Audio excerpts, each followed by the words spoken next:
The call came in at 0347, and nobody at Firebase Kearns was expecting it to matter. That was the thing about those hours, the ones that sat between midnight and dawn like something forgotten. The radios clicked, and the duty officer, a young corporal named Ashby, wrote it down in the log without much thought. A ranger team was reporting possible IED activity along Route Copper. Standard stuff.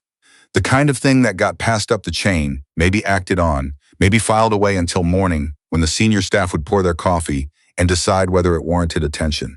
What nobody wrote in the log, what nobody thought to note, was that the only person in the entire operations room who had actually run Route Copper twice in the previous 6 weeks was sitting in the corner going over maps she'd requested 3 days ago and still hadn't been officially given clearance to study. Her name was Doherty. Staff Sergeant Maren Doherty, 29 years old. From Chilliwack, British Columbia, which she would mention if you asked, and only then.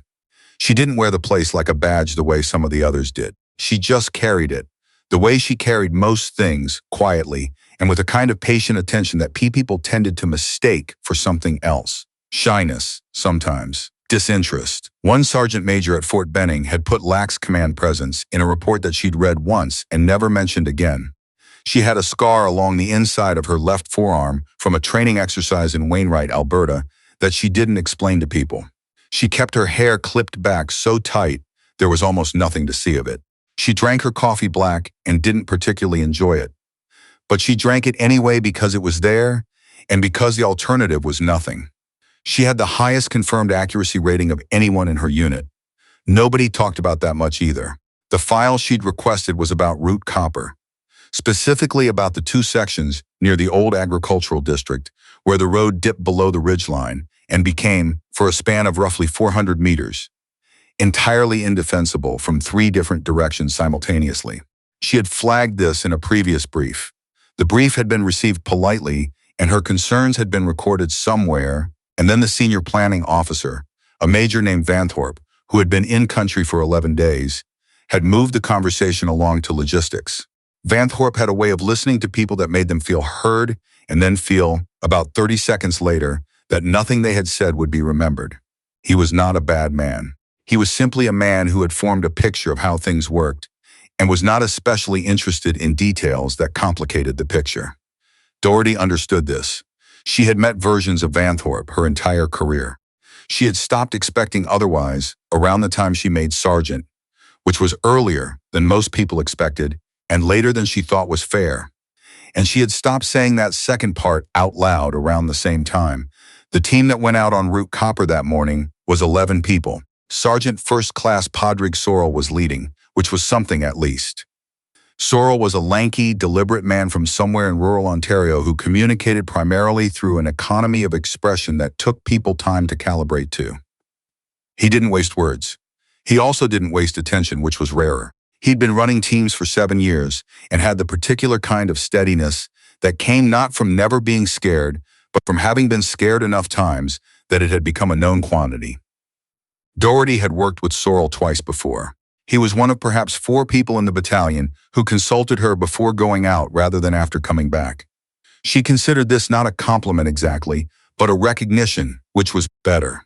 The rest of the team, Beckman, who was 22 and very good at staying calm, the Kiambao brothers, who were not actually brothers but had been mistaken for each other so many times they'd stopped correcting people.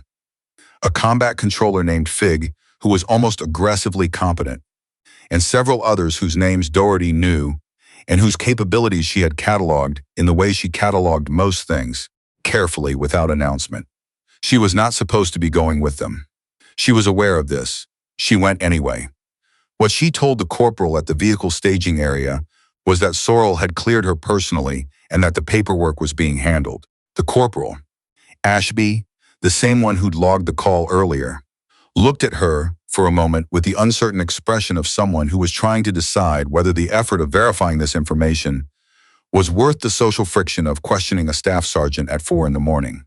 He decided it wasn't. She climbed into the second vehicle. Beckman glanced over, said nothing, passed her a water bottle. Sorrell in the lead vehicle didn't acknowledge her when they rolled out. He didn't need to. She had sent him a text message 40 minutes earlier that said, "Route Copper, second dip, watch the left ridge." He had not replied. This meant he had read it. The first 40 minutes were nothing. That was the word for it. Nothing. The particular quality of silence that descended on a convoy moving through pre-dawn dark was not peaceful exactly, but it had its own weight and texture. The dust rose and settled. The vehicles moved at the pace of deliberate, professional caution. Doherty watched the terrain through the window with the attention of someone who had looked at it on paper so many times that seeing it in person felt like verification rather than discovery. She noted the ridge markers. She noted the way the road surface changed near the second kilometer, where recent rain had compressed the shoulder in a way that would affect a vehicle's behavior if it needed to move quickly. She noted where the shadows gathered heaviest, and where, if you were setting up an observation point, you would position yourself to see everything and be seen by nothing. She noted the point at which root copper began to descend. She leaned forward. "Sorrel," she said into the comm. "We're about 90 seconds out from the dip." A beat of silence. "Confirmed," Sorrel said. "Left ridge, 40 meters east of the irrigation marker. Another beat. Longer. I see it," Beckman said quietly from beside her. He didn't mean the irrigation marker. What happened next was compressed in the way that everything compresses under a certain kind of pressure, the way time stops behaving like a predictable thing and starts moving in fragments, in instants, in the spaces between one breath and the next. The IED hit the lead vehicle. Not catastrophically, not the kind of detonation that ended conversations permanently, but enough. The vehicle lurched. The front right corner absorbed most of it, and Sorrel, who had already been slowing, managed to keep control. But the blast displaced enough attention that in the 2 seconds, it took everyone's eyes to go to the lead vehicle. Nobody was watching the left ridge. Doherty was watching the left ridge. She was out of the vehicle before the second vehicle had fully stopped, moving low along the shoulder in the way that comes from having done it enough times that the body doesn't need instruction. She had her rifle up. She had eyes on 3 distinct points of movement in the shadow line above the ridge. "Contact left," she said into her comm, with the particular calm of someone reporting weather. 3 positions, 40 meters, my mark." She paused for the space of one breath. "Engaging." The first shot took just over a second. She didn't miss. She didn't miss the second one either, or the third, or the repositioned fourth that she'd anticipated before it happened. Because she had been watching the space between the first and second positions and tracking the pattern of movement, rather than the movement itself. It was the difference between watching where someone was and understanding where they were going. Fig, by this point, had gotten to her position and was calling in the contact report. Beckman had the rear vehicle pulled forward to cover the lead. Sorrel, bleeding from a cut above his eyebrow that he appeared to have not noticed, had his people organized and accounted for in a time frame that under different circumstances someone might have timed. The engagement lasted 11 minutes. When it was over, the road was quiet again. The dust settled differently, thicker now, smelling of something that Doherty had stopped finding remarkable. She came down off the ridge shoulder slowly, checking her corners the way she always did, the way that had become so automatic it was almost meditative. Sorrel was standing by the lead vehicle watching her descend. He looked at her for a moment. "Paperwork," he said. "I'll handle it," she said. He nodded once, which in the language of Padre Sorrel translated into something considerably longer. The debrief at Firebase Kearns happened 3 hours later, in a room that smelled of industrial coffee and whatever cleaning product the base used that never quite managed to smell clean. Van Thorpe was there. A lieutenant colonel named Barwick was there, which was notable, because Barwick generally attended debriefs only when something had gone wrong or when something had gone significantly more right than expected. Doherty sat at the far end of the table. She had her notebook. She had her pen. She was aware that she was not officially supposed to have been on the convoy, and she was aware that everyone in the room was also aware of this, and she was aware that no one had yet decided how they felt about it. Sorrel gave his account. He was factual, precise, unhurried. He described the IED, the immediate response, the threat from the ridge, and the engagement that followed. When he got to the part about the ridge, he said, "Contact was identified and engaged by Staff Sergeant Doherty before the threat could press the advantage. Her fire was accurate, rapid, and decisive. Without that engagement, the second vehicle would have been in the kill zone within 30 seconds. He said it with the same tone he used for everything. Van Thorpe was writing something. Barwick looked down the table at Doherty. "You weren't on the manifest," he said. "No, sir," she said. "How'd that happen?" She took a moment before answering, not because she was nervous, but because she was deciding how much of the truth was useful. I had information about that stretch of road that I assessed as operationally relevant and that hadn't been formally integrated into the planning.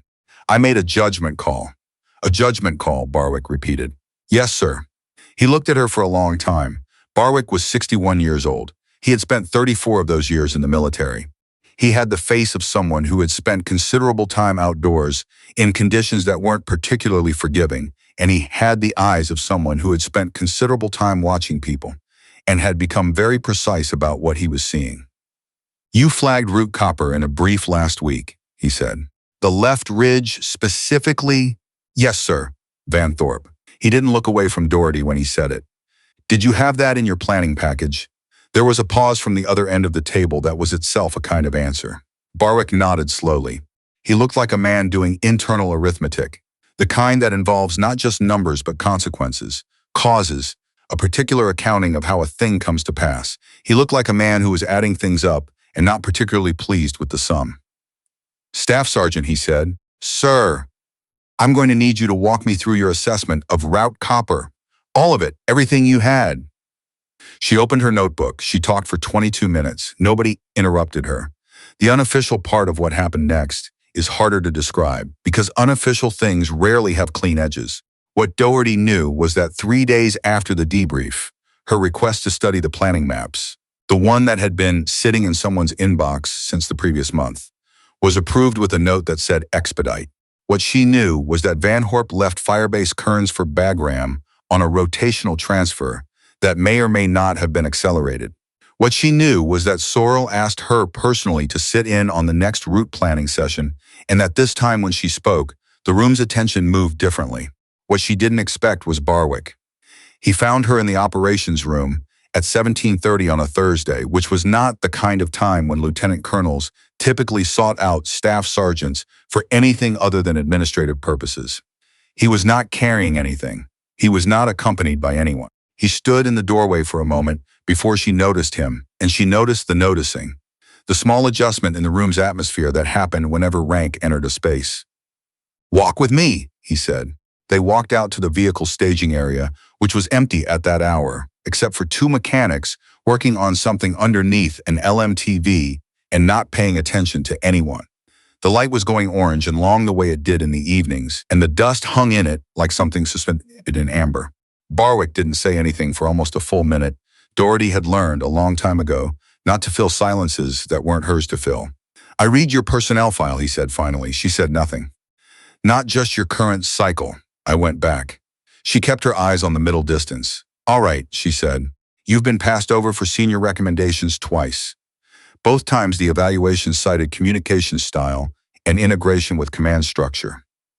He said the phrases in a way that suggested he was reading from something, though he wasn't holding anything. You know what I notice about those evaluations? Sir, they don't mention your scores, not once. They don't mention your accuracy ratings. They don't mention your route assessments, your threat analysis, your target packages. They don't mention a single thing you actually produced. He paused. They mention the way you said things, not what you said. Doherty was quiet for a moment. I'm aware of the pattern, she said. I expect you are. He clasped his hands behind his back, the way older officers did when they were thinking rather than performing. I'm submitting a formal commendation for your actions on Route Copper. It'll go up the chain with my name on it, which means it won't get lost. She turned to look at him. I'm also recommending you for the advanced targeting course at Bragg, which you should have been recommended for 2 cycles ago. He glanced over. I understand if you have thoughts about why you weren't. I have thoughts, she said. I'd imagine. A pause. One of the mechanics dropped a wrench and swore quietly and picked it up again. There's something else, Barwick said. I've been in this a long time, long enough to know that the people who flag the things nobody wants to hear are usually the people you should have been listening to. The Route Copper brief was the 4th time you'd raised that assessment through proper channels. He stopped walking. I should have known that before last week. That's on me, and I'm saying so. Doherty looked at him. It was not a common thing in her experience, a man of his rank saying something was on him without qualification, without the softening that turned accountability into performance. She had spent 11 years learning to receive recognition that arrived mixed with something else, some small asterisk, some implied but, the commendation that came with a note about her manner, the praise that arrived alongside a suggestion that she might do better to modulate her directness. She studied his face for a moment. "All right," she said again, but she meant it differently this time. 2 weeks later, the formal commendation was posted. It was specific in the way that commendations usually weren't, naming the intelligence, naming the assessment, naming the engagement. It did not use the word despite anywhere, which Doherty noted. In the operations room that evening, Sorrell put a coffee on her desk without saying anything. Beckman gave her a nod from across the room that lasted slightly longer than a normal nod. Fig, who was not a person who expressed things easily, said good write-up and went back to his console. She sat with the commendation for a while before filing it. It wasn't the paper that mattered. She understood that. Paper moved through systems, got filed, sat in a folder somewhere that might or might not be looked at. What mattered was the conversation in the vehicle staging area, in the orange light, when a man who could have said nothing had chosen to say the thing that was accurate rather than the thing that was convenient. She thought about Chilliwack sometimes in the evenings. Not with homesickness exactly, but with the particular attention she brought to most things. A kind of careful inventory. The river in winter. The way her mother had said goodbye at the airport in the specific way that meant she had too many things to say and had decided not to say any of them. The afternoon light on the valley that looked like nothing else she'd ever seen and that she found herself comparing other light to, sometimes involuntarily. She had not become what she had become by needing people to see her, but she was human enough to notice when they did. The advanced targeting course at Bragg started on a Monday in October. She was the first in her cohort to zero her rifle on the range. The instructor, a master sergeant named Galt, who had approximately 12 expressions and deployed them sparingly, watched her shoot for a while without commenting. Later, she overheard him tell another instructor that there was a Canadian in the class who was either going to make the training look easy or was going to make him redesign it. She heard this and said nothing. But in the way she sat down to clean her rifle that evening, methodical, unhurried, attending to each part in the order that made mechanical sense. There was something that was not quite a smile and not quite satisfaction and was maybe something in between. Something that didn't need a name to be real. She thought about Route Copper, about the 400 meters where the road dipped below the ridge, and the shadows gathered, and the flag she had raised through proper channels had disappeared into someone's inbox. She thought about the moment the light on that ridge had changed, and the particular clarity that had come over her, and the way her hands had done what her hands were trained to do, while the rest of her had simply watched and attended.